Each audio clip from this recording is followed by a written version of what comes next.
Here's another aran texture easily made on double knitting boards using the no-purl method. It's called Basketweave Stitch. It's identical on both sides and therefore 100% reversible. In this movie, I'll show you how to make a great scarf. The stitch is also useful if you're knitting aran sweaters. In this photo, the green sample is the over and under stitch being knitted as part of this sweater. The finger is pointing to the panel that is the over and under stitch. The basket weave panel would have been just as nice here.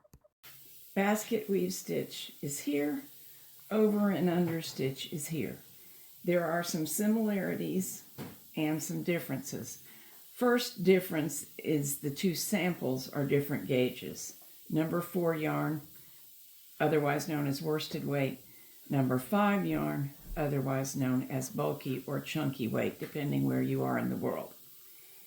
They both consist of purl stitches and knit stitches in groups. This one is a fairly typical basket weave setup. 3 purls alternating with 3 knits across, keeping that configuration for 4 rows, and then where you knitted previously, you purl, where you purled previously, you knit. So it's just, in this case, an 8-row repeat. 4 rows knitted like this, 4 like this, and repeat up. This one is a little bit more complex. You've seen it in my demonstration, and I'll link that in the video. Groups of knits and purls do alternate. For this project, I'm using a double knitting board in the no-purl purling method, which really means that you are making purls, but you're forming them all as though making knit stitches, because the opposition of the two boards turns the stitches backwards to one another. So these are knits, these are purls. For the over and under stitch, we knit 2 rows in this configuration. Then we move all to the board I'll call the knit board, the board nearest me, and knit 2 rows. Then we change configurations so that those that knitted last time are over here and purl this time. And that's why it looks a little bit different than the plain basket weave stitch. There's a rippleier effect. And every group of knit stitches knits more total rows than in the basket weave grouping. So it gives more of a hump and bump look. Have a look at this basket weave. These 4 pegs on each end, they are making this trim, which is basically full fisherman's rib. All of the other pegs across, this group of 3, this one, this one, this one, this one, this one, this one, and this one, trade places from board to board every 4 rows. And that creates the alternating blocks of knits and purls that alternate both across the work and along the work, so as to create the look of a woven basket. So keeping in mind that the basket weave stitch may be used in many projects, it could be the whole width of a blanket or part of a sweater, I will demonstrate it making an entire scarf. And for this scarf, in worsted weight yarn, cast on 32 stitches. As already stated, 8 of those stitches, 4 on each end of the board, will be involved in the trim. The 24 center stitches are where we will work basket weave. After the cast on, work a minimum of 6 rows of knit 1, purl 1 ribbing.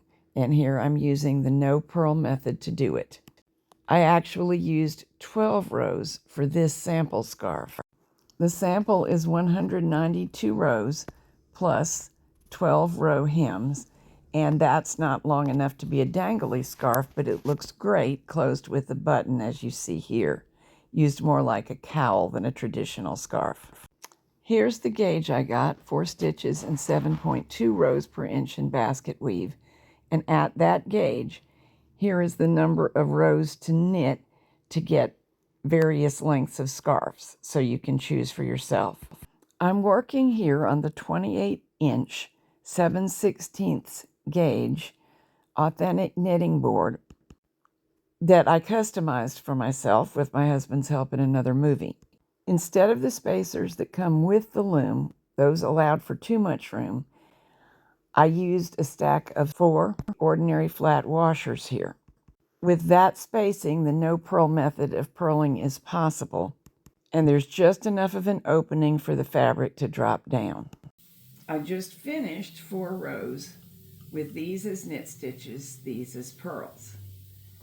In order to set up for the next 4 rows, I'm going to trade places, by which I mean swap boards, with all the stitches that are involved in the basket weave. So formerly these were making knit stitches. When I place them on the opposing board, they'll make purl stitches. Could you do this without a double board? Yes, of course. That's actually the more traditional way. What I would do is simply stop making knit stitches out of this 3 and commence to making purl stitches out of that 3. This is an alternate way to get knits and purls, because the boards have the stitches facing opposite directions, and because the back of a knit stitch is a purl stitch and the back of a purl stitch is a knit stitch, I can form them all in the same manner, wrapping and knitting over, and still get knits and purls. There is no moral advantage to doing this. However, there are advantages. First, let's talk about the edge, since that's where we are, though. I'm slipping the first stitch of every row and making sure to tighten up the final stitch of the previous row. Then all right to left rows, stitches 2, 3, and 4 get wrapped but not knitted. Then I knit and purl across, whether using the traditional method or the no-purl method. We purl 3, knit 3, and so on across. It does not have to be blocks of 3. You can get the same effect with larger blocks of stitches. You want a proportion of 60 to 70% of the stitch count compared to the row count. That's because stitches are wider than they are tall. So it could be a block of 4 stitches, and I would usually select 6 rows for that.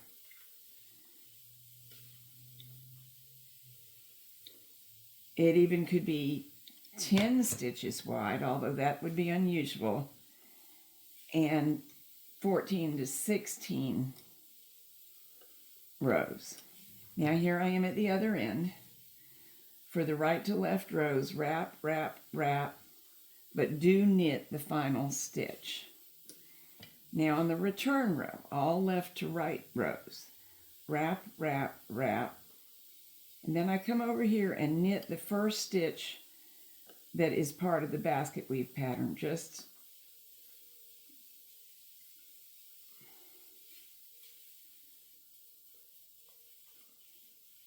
that is to get it to hold the stitch for me. Now we're going to knit 2 loops over 1. And because we have 3 stitches in a row, knitting 2 loops over 1, it's easy to get your loops disarranged and lose one. The easiest way to prevent it is whichever is the center one, and since this is the 3 stitches, this is the center one. Knit 2 loops over 1 on that one first. That sort of holds the others still, and you can complete them no problem.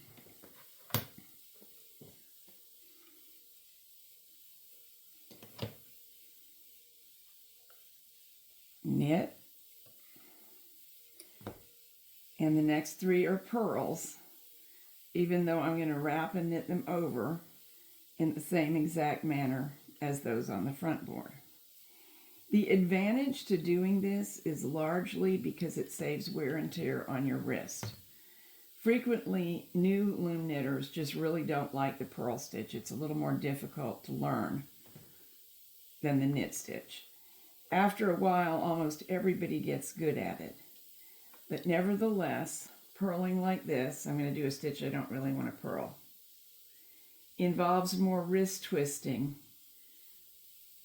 than purling like this. And for that reason, knitters like me, who are perfectly good at the other one, sometimes find it less fatiguing, less likely to create carpal tunnel syndrome flare-ups, and more fun. It doesn't look any different or better unless it does look better if you are a purler who has never gotten comfortable with keeping your purl stitches as snug as your knit stitches, which is a fairly common problem. The actions are so different. But in this case, using this method, the actions are identical, so it shouldn't be difficult.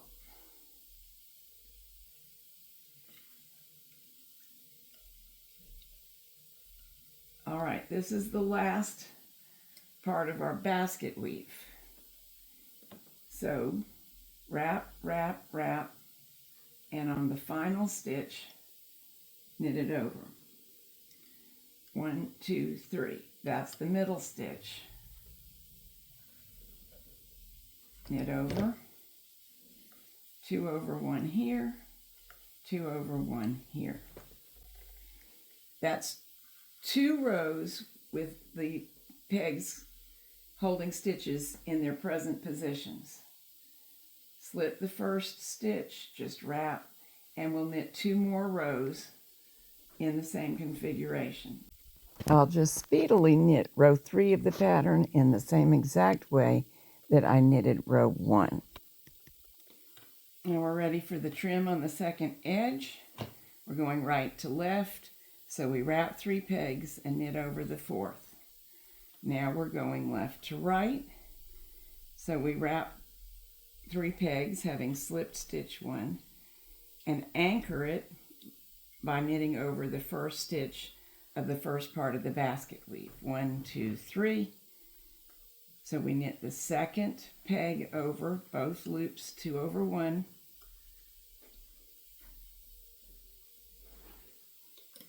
And I like to pull down a little immediately afterwards. Zooming along, knitting row 4 because it is just identical to row 2. Knit the final peg. Knit over the center peg, 2 over 1, and the other 2, 2 over 1 every time.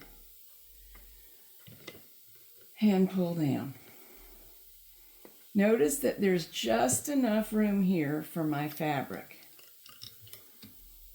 That is achieved with, I believe I have 4 little flat washers in here rather than the spacers that came with the loom. Same over here. This is where a peg was trimmed off to make the 2 ends similar, so I got the length of loom that I was comfortable working with.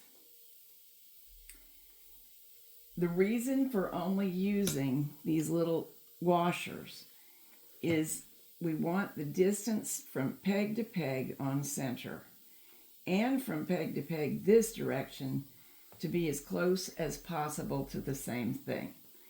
That's what makes this kind of double knitting board work possible. The stitches need to match. For example, obviously these stitches would match these stitches, but since we're trading from board to board, we don't want the space between these 2 stitches to be unusually large compared to the others, or we'd get very uneven knitting. And you see that's not happening. So this is a board with 7/16 inch spacing. You can look at my hook. It goes from groove to groove. There are no grooves on the other dimension, but you can see that although I believe it to be a little bit larger from center of this peg to center of this peg across, it's hard to measure because there are no grooves, and it's not a very big difference. That's close enough to get the job done. We can't go any closer together and get the fabric to flow down, and we do have to help it set up like this. But I think it's worth doing that to get these fabulous fabrics. Completely reversible, this one, which is fun. Now you can, as I mentioned, do it on a single board. All of these stitches could be over here. We can do a similar trim to this on a single board. It can't be identical because of the pegs all being in a row. But we could do one that would fool most people, even other knitters. However, we could do exactly this stitch with all the stitches on this board. But with this configuration, these three were purled, these three were knitted, purl, knit, purl, knit. Well, certainly with them all here, we could have purled 3 in the traditional way. Dive down and get your stitch, twist it up, and hook it over. Knit 3, purl 3, knit 3, purl 3, knit 3, purl 3, knit 3. For most knitters, even though we have to trade boards every 4 rows, this method is slightly faster, but I don't believe speed is the reason to choose. I think it's the comfort of your hand and the evenness of the stitches, if that proves to be a help for you. For rows 5 through 8, we need to trade positions for all the stitches involved in the basket weave. Those that were purling should be moved to the knit board. Those on the knit board should be moved to the purl board. I'm using the front board, the one closest to me, as the knit board, the other as the purl board. Rows 5 through 8 are then knitted in the exact same manner as rows 1 through 4, with this only difference being that the stitches are now in new positions. But just wrap and knit every peg normally, and you'll automatically get knits and purls correctly placed. Returning to the scarf instructions, begin and end the scarf, however long you make it, with 6 to 12 rows of 1 by 1 rib. That's knit 1, purl 1, rib. The short sample scarf is 192 rows plus 12 row hems. The long one is twice that long. And here are the row counts that you could use to achieve scarves of many lengths. Have fun finding your own uses for the basket weave stitch.